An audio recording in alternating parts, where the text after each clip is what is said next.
Earlier today, I visited a restaurant here in town. I'm going to mispronounce it, Las Hilamia, and which is a pilot program for Restaurant Revitalization Fund and an important piece of the American Rescue Plan.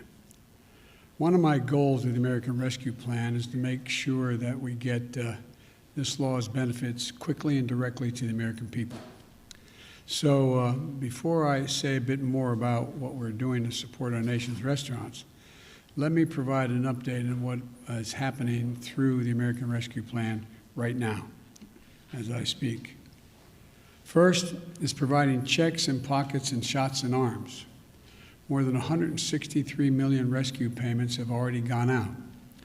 These are checks, direct payments of up to $1,400 that for a typical family of four making about $110,000 means a $5,600 check you'll get. By the time all the money is distributed, more than 85% of American households will have received a check. The rescue plan is also funding vaccine administration and distribution. It's a big reason why we're able to administer over 220 million shots in my first 100 days, a pace unmatched by any other nation in the world, or in prior mass vaccinations in all of American history. You know, it's helped schools reopen safely. It's helping child care centers stay in business. It's helping families pay for child care. The rescue plan is delivering food and nutrition assistance to millions of Americans facing hunger, and hunger is already sharply down in the United States. It's also providing rental assistance to keep people from being evicted from their homes. It's making health care more affordable. It's cutting child poverty in this country in half. And the list goes on, and the message is clear. Help is here. And the bottom line is this: the American Rescue Plan is working. America is getting vaccinated. Job creation is soaring. The economy is growing, and our country is on the move again. But some of the parts of our economy need special help. At the top of that list is our nation's restaurants. When COVID-19 pandemic struck, our nation's restaurants were some of the first hit and the worst hit. In 2020, more than 2.3 million restaurants jobs disappeared. 2.3 million restaurant jobs disappeared. Restaurants are more than a major driver of our economy. They're woven into the fabric of our communities. And so for many families, restaurants are the gateway to opportunity, a key part of the American story. There are families of all races, all ethnic backgrounds, all nationalities in this country who have built their American dream around a family-owned restaurant. And for more workers, their own story of economic progress starts in a restaurant. In the restaurant I just visited, and Rogelio Martinez, who immigrated to this country 17 years ago, started working as a meat packer. Now he is the restaurant's lead butcher and one of its owners.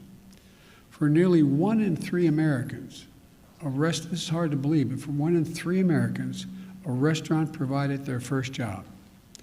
More than half of all Americans have worked in a restaurant at some point in their lives. Before the pandemic, restaurants and bars employed 12% of all the workers in our country. This is an industry that provided more opportunity for minority managers than any other industry in America. This is an industry where the staff feels like family and often is family. When the pandemic hit, restaurant owners and operators were resilient, creative, and generous. Almost overnight, restaurants put in place safety measures to protect their employees and to protect us. They stepped up to feed our frontline workers. They changed their menus. They transitioned to takeout and delivery so they could be serving people who depended on them. But even with the changes, many had to furlough or lay off workers or close entirely. The restaurant I visited today went from 55 employees to just 7 before it started to bounce back. Now, as we vaccinate Americans, customers are coming back. Our vaccination progress and our economic recovery is going hand in hand. As that happens, we want to make sure that our restaurants, bars, and other dining establishments can staff back up, and they can come back as well. Right now, only about a quarter of the restaurant owners expect to return to normal operations in the next 6 months. We can do much better than that with the American Rescue Plan. The Restaurant Revitalization Fund, that's what it's called, the Revitalization Fund, will provide direct relief to restaurants and to hard-hit food establishments, bars, bakeries, food stands, food trucks, and caterers.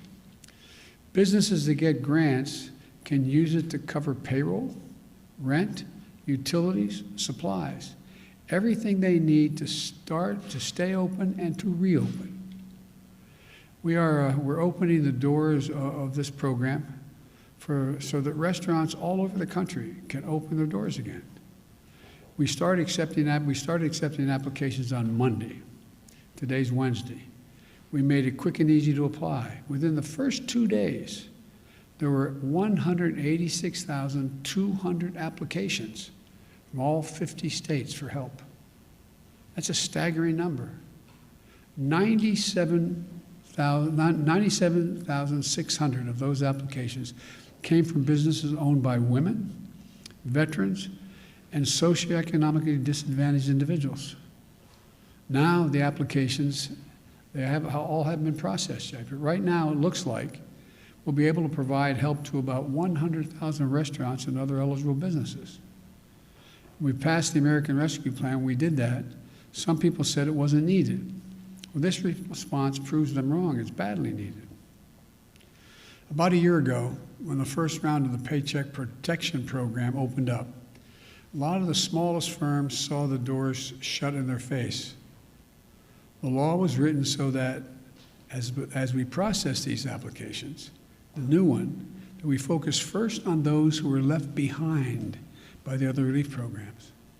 And to make sure the relief is distributed fairly, we also set aside funds for the smallest restaurants, bars, food trucks, and many family-owned restaurants that haven't gotten any help to date, and they need it. That way, they don't have to compete above their weight class for these grants. 61,000, sorry for all the numbers, but they're important. 61,700 applications have come from the smaller bars and restaurants already. And I want to thank the Small Business Administrator, Isabel Guzman, for the work that she and her team are doing to make sure we get help quickly and fairly to the businesses that need it the most. As I said, I've spoken to dozens of restaurant owners about the challenges they face. But I've also received letters from people who want to tell me about the restaurant owners in their communities. I received one letter from a man who asked me to look out for a pair of local restaurant owners who he described as, quote, the hardest working people I've ever met, end of quote. Another letter was from a woman who wanted to tell me about how important the couple that ran the restaurant in her town near her was. She said they are, quote, the strong, consistent foundation of our community, end of quote. Whether it's our economy or our sense of community, we're relying on restaurants to play a big role in our recovery. If we want our economy to recover in a way that deals everyone in, then our restaurants need a seat at the table, no pun intended. That's what we're giving them. That's what this program is about, a seat at the table. This is another example of how we're putting the American Rescue Plan to work quickly and effectively and showing the American people that their government can deliver for them again and do it without waste. That we can vaccinate this nation, that we can get our kids safely back in school, that we can get our economy back on track by helping hundreds of thousands of small businesses reopen and stay open, that we can give the people of this nation a fighting chance again. That's what this is all about. God bless you all, and may God protect our troops. Thank you. Mr. President Biden, you're going to back a waiver of the WTO. Are you going to back that? Is the U.S. government yes, going to back that? Yes, I'm going to talk about that later today, yes. President Biden, you said earlier you don't understand Republicans. What does it say about them if they oust Liz Cheney from leadership for telling the truth about the election? Look,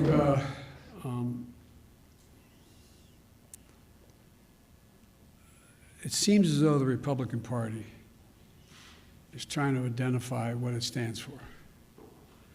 And they're in the midst of a significant sort of mini revolution going on in the Republican Party. I've been a Democrat for a long time. We've gone through periods where we've had internal fights and disagreements. I don't ever remember any like this. And so, as one of you said, and I'm not embarrassed by identifying them, as one of you said on national television last night, we badly need a Republican Party. We need a two-party system. It's not healthy to have a one-party system.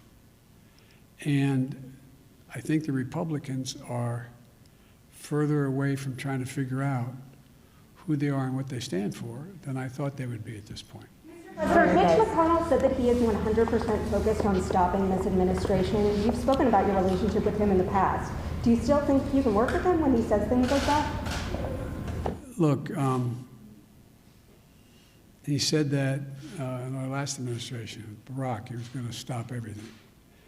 And I was able to get a lot done with him.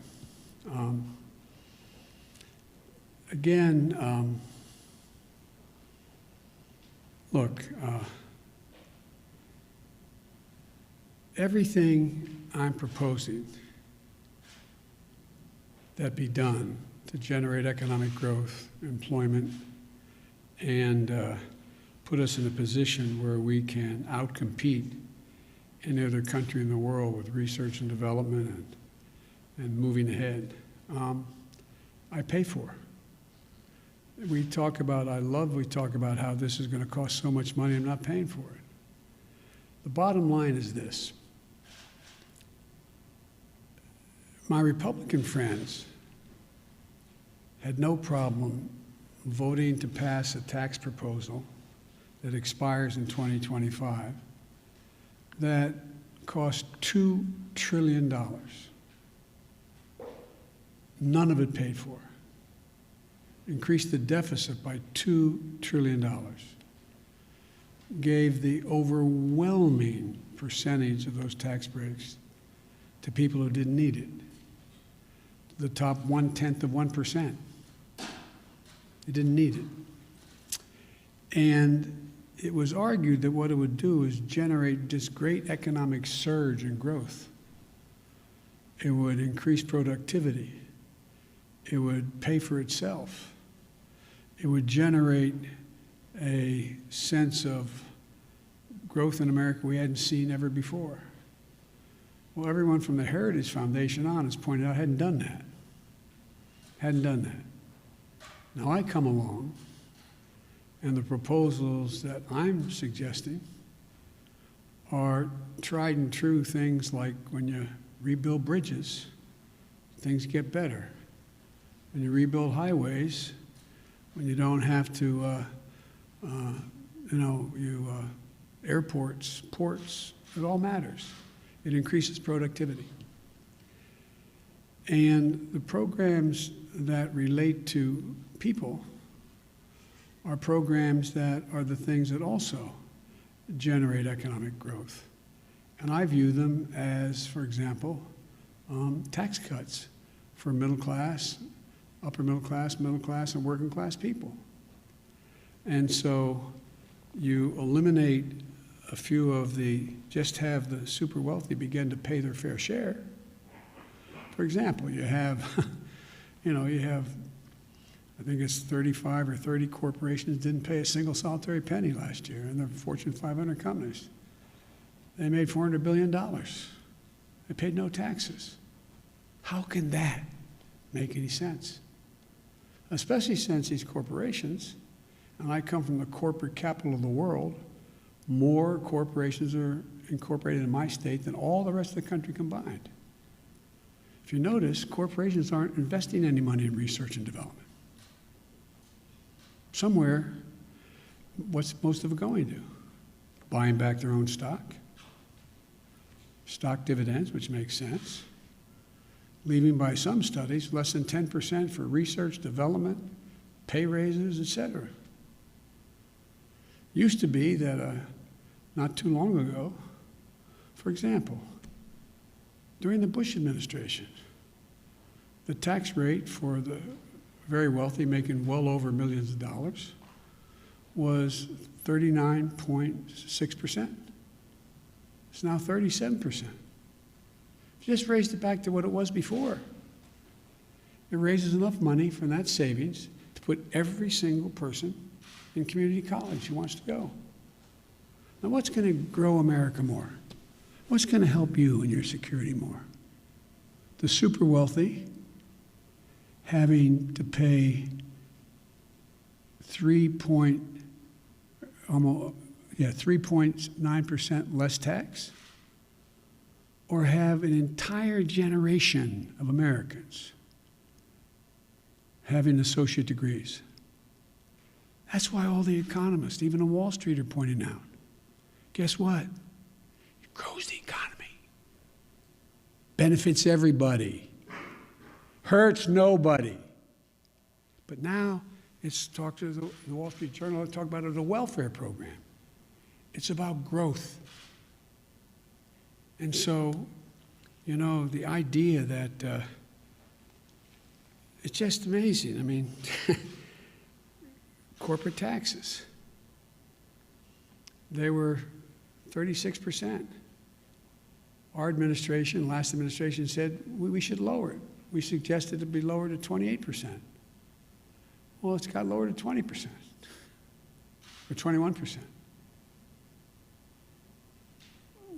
Show me something that's benefited. What's happened? Show me where the growth is. What's it being invested in? Yes. Mr. President, on the corporate tax rate, have you talked to CEOs about that? And have you? Yes. Are you open to say 25%? I'm open to compromising, yes. It doesn't have to be exactly what I say, but to suggest that, which some of the folks are suggesting, and I'm going to meet with Republicans next week when they come back, and seriously meet with them. I'm willing to compromise, but I'm not willing to not pay for what we're talking about. I'm not willing to deficit spend. They already have us $2 trillion in the hole. So, and by the way, you saw, you know, the last 5 leaders of the Fed coming out and saying what they say. They said Biden's plan is going to grow the economy.